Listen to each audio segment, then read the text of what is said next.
Welcome back, everyone. Next up is Bioxtytran Inc. They're an OTCQB company trading under the ticker symbol BIXT. The company is a clinical stage biotech with 3 revolutionary platform technologies that were quickly developed using the power of AI. They have a broad spectrum oral antiviral drug that recently completed clinical trials and achieved 100% viral reduction in 7 days, a feat only accomplished by one other drug in the past decade. Their drug is a galectin inhibitor that not only neutralizes COVID-19, but also neutralizes influenza and RSV and prevents it from entering cells. They are currently recruiting patients for their dose optimization study, which will give them the ability to proceed with their registrational trial in India after they finish. And they have a second platform drug, an oxygenation molecule being developed to treat stroke, and its development is supported by an FDA-approved device that detects local tissue oxygenation. So due to the molecule's small size, it has the ability to carry oxygen into areas of poor circulation. And the company has a third platform technology that's capable of treating cancer metastasis. Now, Mike, nice to see you again. Before we get started with your presentation, I just want to let you know I've been following you and noticed you recently published another LinkedIn article on how to slow the aging process. Hello. Using the universal oxygen carrier. So what I found interesting is you mentioned the universal oxygen carrier was equivalent to 18 hours of hyperbaric oxygen treatment. So I know that's very popular right now at a lot of hospitals or med spas and smaller doctors. So do you think your oxygen carrier could eventually replace the hyperbaric chambers? Well, Anna, this is a $3 billion a year business. And getting hyperbaric oxygen, it's really time intensive because for it to work best, you got to do it daily for at least an hour. That's a lot of time commitment when you're looking at these HBOT treatments, whereas the alternative is our universal oxygen carrier, and that's just like a shot. You get it, and it's going to give you the equivalent of about 18 hours of HBOT therapy. So if we get this universal oxygen carrier approved, this is going to be like a no-brainer for people because time is money, and you can spend a lot more time doing fun things versus just kind of sitting there in a chamber, right? It's for these reasons that I can foresee that almost all the hyperbaric oxygen patients are definitely gonna much rather prefer the injection over the chamber. Absolutely, they will. Well, thank you for clearing that up. And it also looks like you revamped your investor presentation. So when you are ready, the floor is yours. Okay, well, thank you. Well, let's start off with our title, Taking Inflammation Out of People's Lives. So we want to kind of rebrand ourselves as an inflammation company. The next slide here is our forward-looking statements. And now let's look at the investing thesis for Bioxtytran. Bioxtytran has game-changing platform technology. We've got 3 of them that we're going to go over today. We have clinical trial results that they're the best that are out there in the past decade. We got 100% responders rate. We'll go through all that as well. We have good IP, proprietary science, and bottom line, we want to make the world a better space. Now, this one bothers me. Our valuation is just ridiculous, and it shouldn't be here. But we're trading at an $8 million valuation, and I've been to a couple conferences and tell people about what stage you're at these conferences. These are professional investors. I don't think anyone's less than 200 million, and here we sit trading at $8 million market cap. So I think retail needs to step up, and I think we're at an ideal buying level. We also have a solid management team, and we have a solid strategy. We have a thin float, shareholder base, so there's a lot of potential upside here. I just need people to realize that the final thing is we're in a lot of active licensing discussions. And that's why I've been going to all these conferences.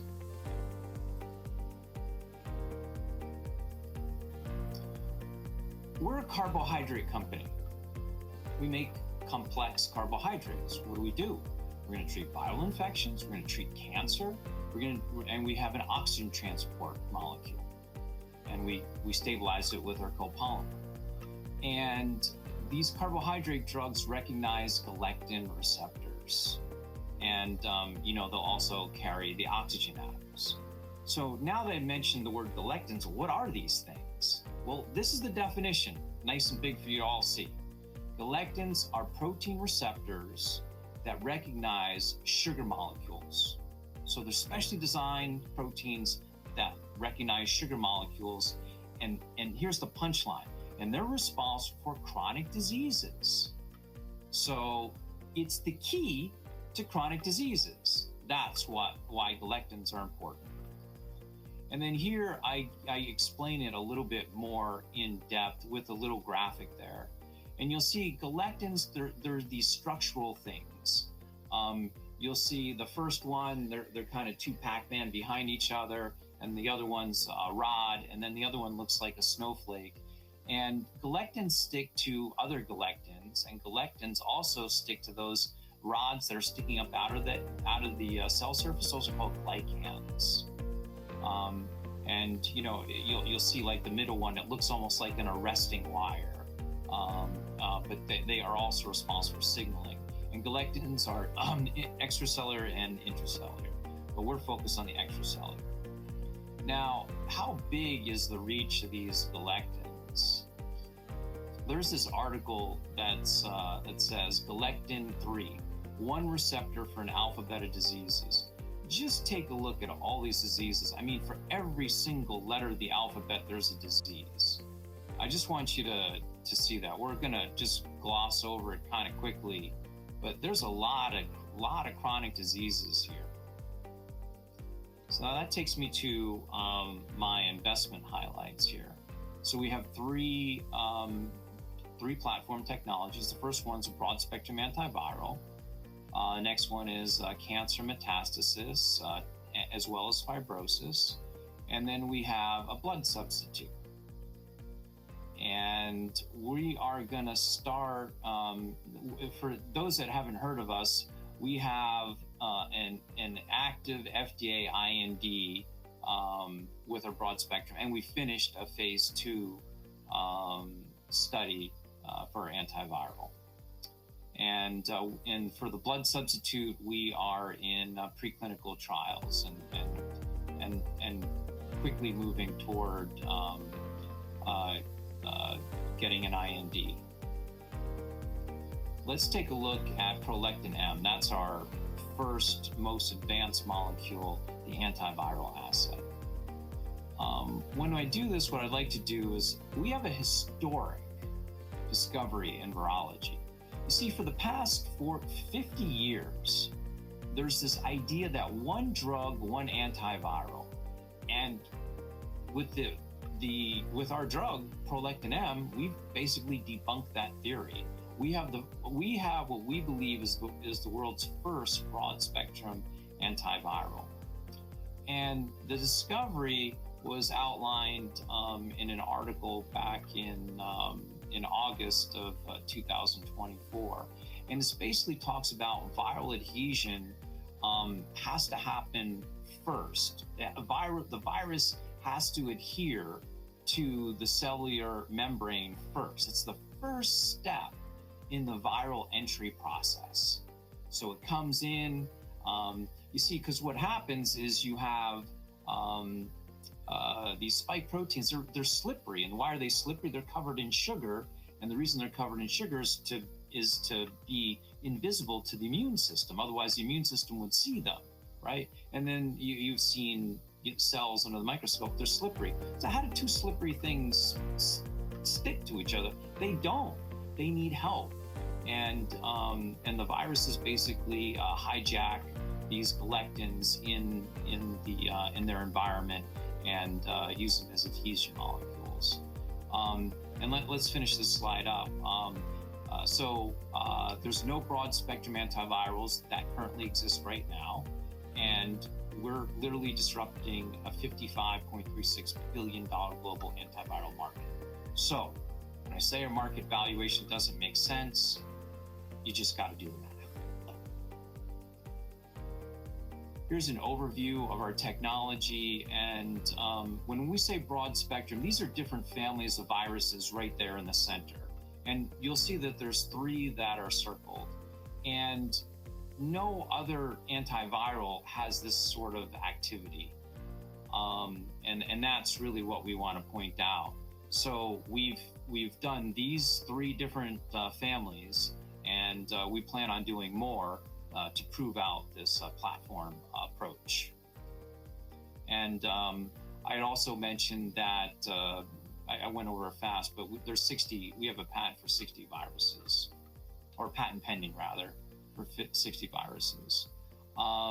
We have clinical trial results, so let's go over them. We eliminated the virus and load within 5 days. We reduced infectivity, that's spreading it to one another. And we quieted the cytokine storm, and we have a robust antiviral response. So we're gonna breeze through this. This chart on the right is basically just one line of the graph on the left. And what you really want to see is there's that red line there, and all the green lines are the people that took the drug, right? And you want to be above that line as quick as possible.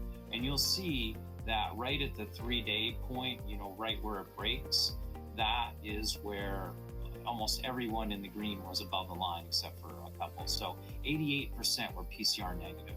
And then at day 7, 100% were PCR negative. But if you look here at the chart on the right, you'll see that 30% of the people were PCR negative, probably based on this curve, in about a day and a half. Do we have viral rebounds? No. Paxlovid does. We do not. And there's the chart. How about symptoms? Do we improve symptoms? Yes. And you'll see what happened is the top part of the chart is basically the baseline, and the bottom is at day 7. So when you look at the baseline, there's an even distribution between the blue, which is the group that took our drug, and the orange. And then you'll see nothing but orange. Just a teeny weeny bit of blue there, but pretty much nothing but orange, and that denotes symptoms. So it followed. Not only do we get reduce the virus, but the symptoms went away. What about a response? What about a long-lasting response? That's what this is, this idea of post-infection immunization. We built a robust response, and this is what this graphic shows you. Now, I'm dying to get to this one, because this one shows how we are. This is a comparison, but it's not a head-to-head comparison, and because actually unfair to us. We didn't do a trial with Paxlovid. We took their real-world data and compared it to our clinical data. And what you'll see is there's this line of demarcation at the 30% level. How many people can get to the 30% PCR negative level? And if you look, it takes us less than 2 days to cross that line versus Paxlovid, which is 20 days. So I love to say, do you want to be sick 2 days or 20 days? It's almost a no-brainer. Well, how does this drug work? Well, we neutralize the spike protein. See, typically what we're showing here is the antibody comes in. You see where the purple meets the green on the top? It comes in there, binds to there, and that prevents the virus from entering. That's the way you typically do it. Well, our molecule, it basically goes into that galectin fold. It's circled there in red on the left, and it goes in there and it binds to that, and it prevents the spike protein from entering. And then what you'll see is the sugar surrounds the spike protein. The spike protein on the left in light blue, it's naked, and then the way it exists in nature is with sugar on it. And the sugar hides it from the immune system. And you'll see the tip is never covered in sugar, because if it was and it was hiding, it wouldn't be able to enter. And then, of course, the galectin fold. So we neutralize the antibodies, or we neutralize just like antibodies neutralize.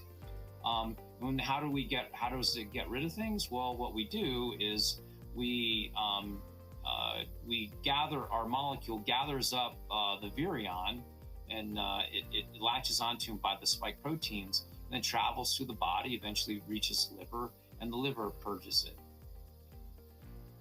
Now we have other indications. Shingles was one indication there. You're going to see the before and after picture. This was a topical cream or paste that you put on, and you'll see how quickly it reduced it, and it got rid of the pain. And then conjunctivitis was another case study that we did. And so there's other indications. We could use this for long COVID. We have a special long COVID deck, so we're just hitting the high points. The other thing, the next slide talks about bird flu. There's a very good case that this could work on bird flu, and we're actually pursuing some strategic relationships right now. Working on signed NDA type stuff in bird flu. This is something. This is Ebola. This came out of a BARDA slide deck. I just want to show you some of the things that we're working on. So a couple of decks, slides from our presentation decks made it in here, and we'll talk about cancer in later on. And the bottom line is this is an enormous market. There's no effective treatments out there for these viruses, and we believe we can make a difference. So now let's get to the next platform technology. We're talking about neutralizing cancer metastasis and fibrosis with prolactin I.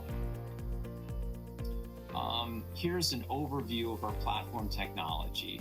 So we have an IV drug that can target cancer metastasis and fibrosis.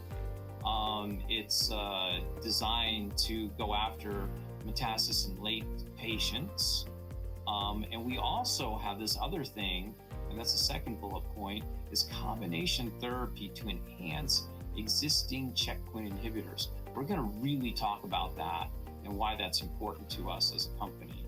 And then combination therapy, galectins could be used in combination therapy with almost any treatment options out there. And that is also in a cancer deck, specialized deck on cancer. So go to our website and take a look at it.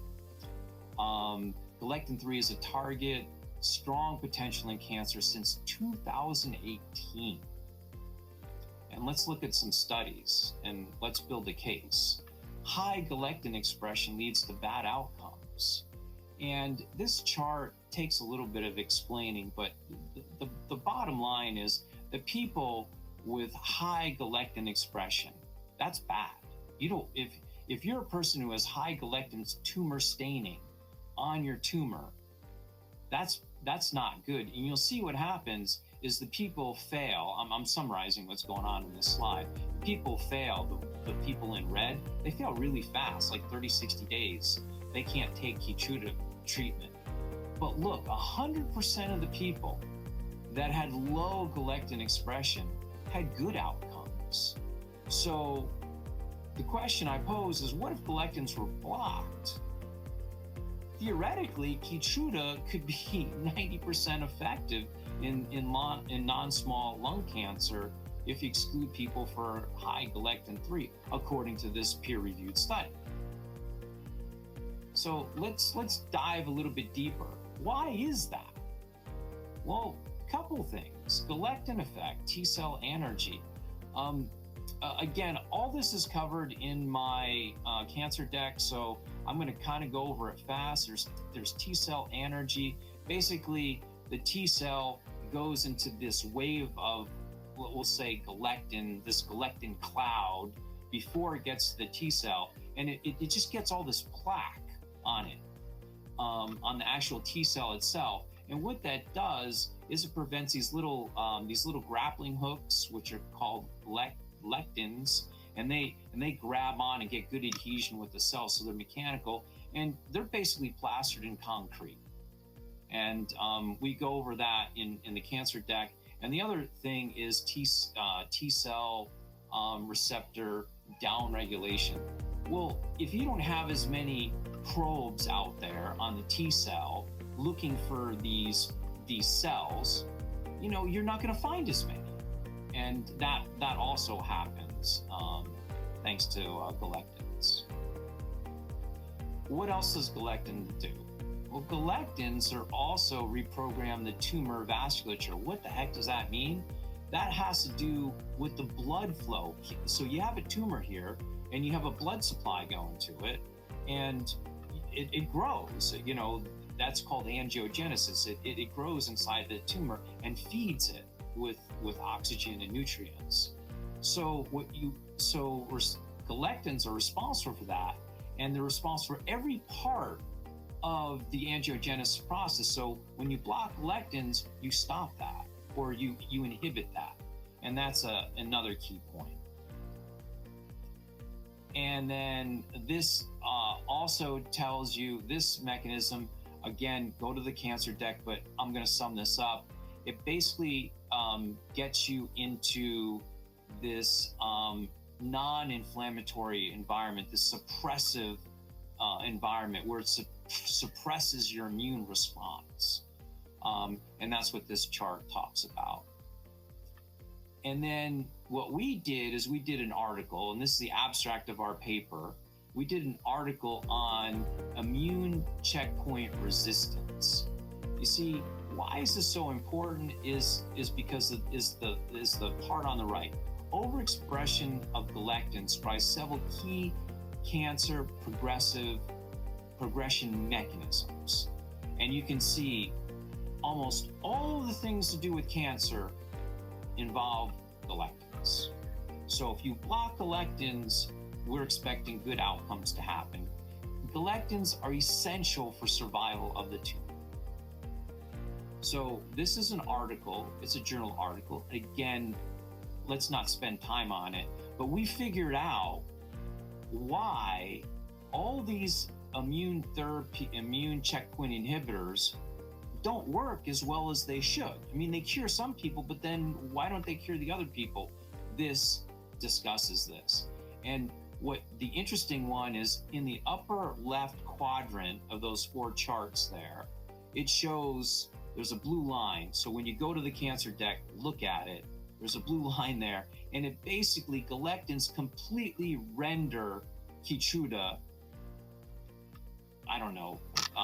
neutralize it, basically. That's what it is, neutralization of Keytruda.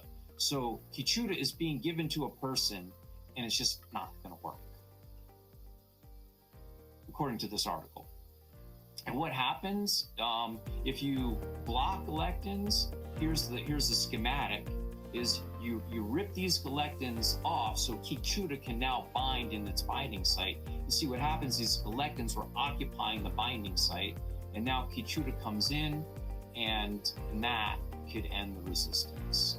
And here's another article that talks about it. And when you add a galectin antagonist, you see over here on the left, when you have a suppressed immune system, and then you get Keytruda, and then it activates it a little bit. But when you get Keytruda plus the galectin antagonist, it's completely activated. That's what this chart is basically showing. And now this is a great slide. Why? Because it shows you this is in pancreatic cancer. It's a Kaplan-Meier survival chart. But basically, you want that chart to be pegged right to the top, like you want it to be at 100%. Well, it's not at 100%. There's a little bit, because that would represent 100% survival rate of all the people. And then the way this works is there's 5% survival if you have a pancreatic cancer, versus I think it's 65 or 68% if you're galectin-1 negative. So if you don't have galectins, that's good. There's 68% chance you're going to survive rather. If you do have galectins and you're positive for them, it's about a 5% chance you're going to survive. So the whole idea is, just makes sense to block galectins. And then here's our clinical evidence. There's 2 clinical trials, reduction in immune side effects. All this stuff is on my cancer deck, but it's just worth looking at this picture here. This is a before picture. The guy on the left, baseline, and then completion of therapies. That was 90 days. And of treatment, 90 days of treatment, that's it. And then they stop. And the guy got a complete response. So when you compare that person, and he failed Keytruda a couple times before, and all the tumors were resolved. This is incredible data. And you know how old this data is? This data dates back to 2018. We think it's time that galectins are going to make it to the forefront. And here's another galectin antagonist, and both of these are not ours. So I want to be clear about that. They're not ours. But we have a common target, which is galectin-3. And look, at the lowest dose, 40% achieved a partial response. And then they upped the dose a little bit, and then it went to 60. Well, that's combination therapy. Well, how does that compare to the standard of care? It's 22 to 38%. Well, call it 30%. Look at the numbers. So even at the lowest dose, you're better in combination, and you're twice as good in combination at the higher dose, and they didn't even do the next dose escalation. So we don't even know how that would have worked. And then this is the checkpoint inhibitor landscape. And now I want investors to just pay attention real hard here. This is our target market. These are the 11 guys that I'm going to be talking to. And I got a couple of them that I'm already in. I have phone numbers and stuff. And I'm making my slide deck, my presentation is to talk to these guys. This is who we want to do a deal with, because these guys need us. They need what we have to remain competitive. All right. And I put it in blue. The pharmas with galectin-3 blockers are going to dominate oncology. We are sitting in a power position, and we have an $8 million market cap. Prolactin I, that's for fibrosis. I just want to bring it. I want to bring it in. The same molecule will work on cancer and fibrosis. Again, it's this inflammatory cycle that's driven by galectins. And this inflammatory cycle, when you go to the slide decks, take a look at this. What you see is this galectin. It's at the center there, and it's the center of these feedback loops, these pro-inflammatory feedback loops. And you even have TNF alpha over here. Some people think TNF alpha is the big thing in inflammation. It's not. It's actually galectins. Galectins have a bigger impact in these diseases. We're running out of time here, so I'm going to go through my blood substitute as fast as I can. We also call it the universal oxygen carrier. It's our third platform technology. Look, we have proof of concept in animals. We have 2 of the 4 animal species tested. There's no change in side effects. Here's an interesting thing. Government discussions are being pursued. We got one tomorrow, as a matter of fact. Let's show you how it works. The universal oxygen carrier works as a bridge. It's 1,000 times smaller than a blood cell. So you'll see this blockage here in this picture. So the blue's going through, no problem. Obviously, no red blood cells are going through. Well, the blue is carrying oxygen, and that's the idea behind it. And then the way we make it is put in a little graphic there. You see what we do is we extract these heme molecules, and then we stabilize it with our copolymer. That's how we make it.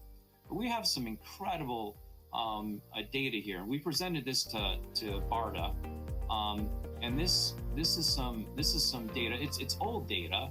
It doesn't use our molecule, but uses the same chemistry. We used a hemorrhagic model. We took out 90% of the blood out of these dogs. And what happened is you see something you just don't expect to see. The tissue oxygen tension, the TPO2, it actually went up.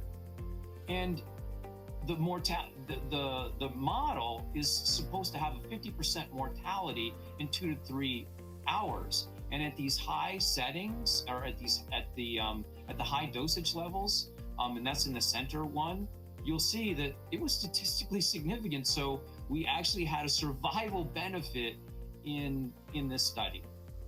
Just miraculous stuff. And this shows you what happens with mice. These mice, what they did is they clamped off an artery that was going to their vein. And what happens is you see the white area there, and then that's what happens normally. But now we add our molecule to it, and it's a molecule with similar chemistry. And what happens is it goes right through the clot, and you see the pink tissue on the hemispheres. See that? And All right, Mike, I'm sorry. I think we're gonna wrap, huh? Yeah, it's time. I mean, good ending with that mouse slide, but it is time to wrap it up. Really fascinating as always. We've got so many questions for you, but we'll have to send them to you so you can answer on your own time. But thank you for this great update. Wonderful. All right, well, we'll see you again soon. And everyone stay with us. We'll be right back.